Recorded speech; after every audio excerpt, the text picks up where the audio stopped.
Welcome back, listeners. Today, we're going deep, deep into the pineal gland. Fascinating little structure. It is this tiny pine cone-shaped gland tucked away in the center of our brains. We're going to look at it from every angle imaginable. Oh, we've got a great mix of sources lined up, too. Yeah, cutting-edge scientific articles, some spiritualist texts, the whole shebang. Ready to dive in. Absolutely. I think this is going to be a good one. Okay, so first things first. Where exactly is this pineal gland hiding in our brain? Well, if you could picture your brain right between the two hemispheres, almost like it's keeping them balanced. Oh, I see. And size-wise, we talking like a walnut, a grape? Much smaller, actually. About the size of a grain of rice, maybe even smaller. And here's the crazy part. It actually shrinks as we age. Wait, really? So it's bigger when we're kids? Yeah. For a long time, scientists thought because it shrinks, it must be like a leftover part, Mm-hmm. like our appendix, no real function. Huh. So why'd they think that? Well, partly because of these calcium deposits that build up around it. Some folks call it brain sand, which I know it sounds kind of freaky. Brain sand? Yikes. What is that exactly? It's basically these calcium phosphate crystals, and there's some really interesting research being done on it. Oh, yeah. Like what? Well, this Dr. Sergio Felipe de Oliveira, he's a leading researcher in the field, and he thinks these deposits, they might not be random. He believes they're highly structured apatite crystals, potentially playing a role in the pineal gland's activity. So maybe not just a sign of our brains getting dusty with age then. Exactly. There could be more to it than we initially thought. Okay, well that makes me feel a bit better about my own brain sand situation. But speaking of the pineal gland and what it does, we've got to talk about sleep, right? Absolutely. Melatonin. Melatonin, yes. So the pineal gland is basically our internal clock, right? Tells us when to sleep, when to wake up. It's super sensitive to light. When it's dark out, boom, pineal gland starts churning out melatonin, making us sleepy. Daylight comes, melatonin goes down, we're up and at 'em. Ugh. That explains why staring at my phone before bed is a terrible idea. I'm tricking my poor pineal gland. You got it. It's like telling your brain it's still daytime. But beyond the sciencey stuff, the pineal gland has also been linked to some pretty mystical concepts like the third eye, right? Oh, yeah, the seat of the soul, all that. Where'd these ideas come from anyway? It's a long and fascinating history. You go back to ancient cultures, and they already associated the pineal gland with higher consciousness and spiritual awakening. And then didn't Descartes have something to say about it too? Oh, absolutely.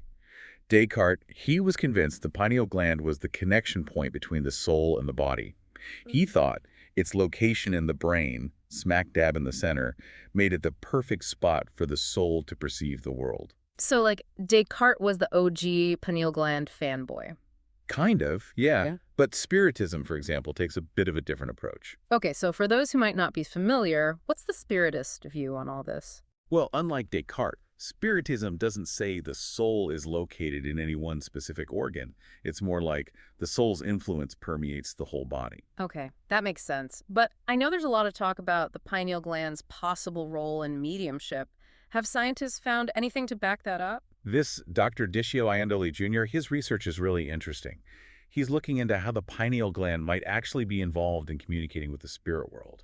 Now, when we say communicating with the spirit world, are we talking like full-on conversations? Think things like psychography and psychophony. Ah, okay. So for our listeners who might not know those terms, psychography is writing that seems to come from spirits, and psychophony, that's hearing their voices, right? That's it.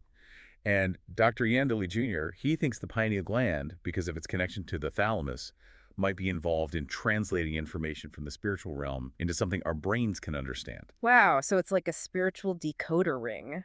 That's wild. And now what about Dr. Oliveira's research? He's looking at the pineal gland too, but from a different angle, right? Yeah, he's got this idea that the pineal gland isn't just sensitive to light, but to other more subtle energies as well. Maybe even like electromagnetic information from the spiritual realm. Oh, wow. So like a spiritual antenna. Exactly. Picking up signals from beyond the physical world. Pretty cool, huh? That is super cool. And this brings us to another fascinating figure, André Louise, a spirit who's shared a lot about the afterlife through his writings. Oh, you mean those mediumistic writings? Yeah. Yeah, he's got some really interesting things to say about the pineal gland, too. Yeah, like in Missionaries of Light, his spiritual instructor, Alexandra, calls the pineal gland the gland of mental life. a place where a new sense Oh, resides. that's a powerful one. And what's really fascinating is Andre Luiz's understanding of the pineal gland actually evolved after he transitioned to the spirit world. Right, because during his life, he was a physician, so he had the scientific knowledge of his time. But as a spirit, he gained this whole new perspective. It's like he got a backstage pass to how things really work. Exactly. And speaking of deeper perspectives, there's another quote from Alexandra that I always found so intriguing. He says, "It is in the pineal gland that the new sense of man resides. However, in the vast majority of them, the divine power sleeps embryonically." What do you think he meant by that? Well, that's a question that has sparked a lot of discussion and interpretation. Yeah, for sure. But that's a conversation we'll have to continue after a quick break. Don't go anywhere. So that quote from Alexandra. He says the pineal gland is where this new sense resides. But for most people, it's like this dormant power just waiting to be awakened. It's a powerful idea, isn't it? It really is. So what do you think? What is this new sense he's talking about? Well, some people think he's talking about a sixth sense, like a direct line to the spiritual world, something beyond our five physical senses. I could see that. Others interpret it as a potential for heightened awareness, expanded consciousness. So not a completely new sense, but more like an evolution of what we already have, a way to experience reality on a deeper level. Exactly. Like, think about those moments of intuition we all have, those sudden insights, that feeling of knowing something without being able to explain how. Yeah, yeah. Maybe that's what Alexander is getting at. This new sense is about tapping into a deeper well of knowledge and understanding, something that's already within us. Wow, that's a pretty cool thought. Makes you wonder if we could all develop this new sense with the right kind of training or practice. Well, that's where Spiritism emphasizes moral development and self-improvement. Remember, Alexander also called the pineal gland this powerful power plant. Right. But he warns against misusing this power, getting caught up in negativity and lower desires.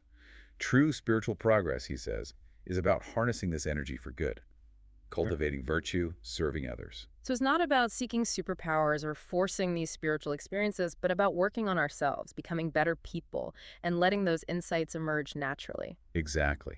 It's a journey, not a destination. A process of growth, self-discovery, connecting with our spiritual nature. Makes sense. So it seems like the pineal gland is just one piece of a much bigger puzzle when it comes to understanding our spiritual potential. Absolutely. But it's a fascinating piece, that's for sure. It really is. Earlier, we talked about the pineal gland's role in mediumship. What else did Andre Louise reveal about how this tiny gland works in that context? Well, he describes actually witnessing the pineal gland in action during mediumistic communication. He talks about seeing it emit these bluish rays of light, almost like a transmitter. Whoa! Yeah, like it's facilitating the exchange of information between the spirits and the medium. A bridge connecting thoughts and ideas across dimensions. Wow, that's incredible. Makes you wonder about the mechanics of it all. If the pineal gland is so important for mediumship, does that mean anyone could potentially be a medium? That's a question that has intrigued a lot of people, both researchers and spiritualists. For sure. Spiritism acknowledges that everyone has some level of mediumistic sensitivity, but the ability to consciously channel communication from the spirit world, well, that's a bit more complex. So it's not as simple as having a strong pineal gland. Nope, not like flipping a switch. Yeah. It involves a bunch of factors, like inevitable predisposition, moral development, spiritual effort. I see. So you can't just force it. Right. It's about cultivating the right conditions, both internally and externally, for mediumship to develop. Think of it like a garden. You need fertile soil, sunlight, water for plants to flourish. Ah, that's a great analogy. Similarly, mediumship can blossom when we nourish our spiritual growth, refine our sensitivities, and align ourselves with higher vibrations. So it's not about manipulating the pineal gland directly, but about creating a nurturing environment for our spiritual growth, allowing our natural sensitivities to unfold. Exactly. It's about the bigger picture. That's amazing. Yeah. It's incredible to think this tiny little pine cone-shaped thing in our brain could hold so much potential. It really is. And this whole exploration of the pineal gland, it reminds us that there's so much more to us than meets the eye. Yeah, It highlights this interconnectedness between our physical and spiritual selves. absolutely. And while science and spirituality might approach it from different angles, they both point towards this vastness of human consciousness, these boundless possibilities within each of us. Well said. It seems like the more we learn about the pineal gland, the more questions we have. But that's part of the fun, right? Of course. We're on this continuous journey of discovery, exploring the mysteries of our own existence. Exactly. And as we learn and grow, we uncover new layers, both within ourselves and in the universe around us. Couldn't have said it better myself. Well, that wraps up our deep dive into the amazing world of the pineal gland. We hope you learned a thing or two and maybe even rediscovered a sense of wonder about the incredible potential we all have within. It's been a pleasure exploring this with you. Likewise, to all our listeners out there, keep exploring, keep questioning, and never stop learning. Until next time.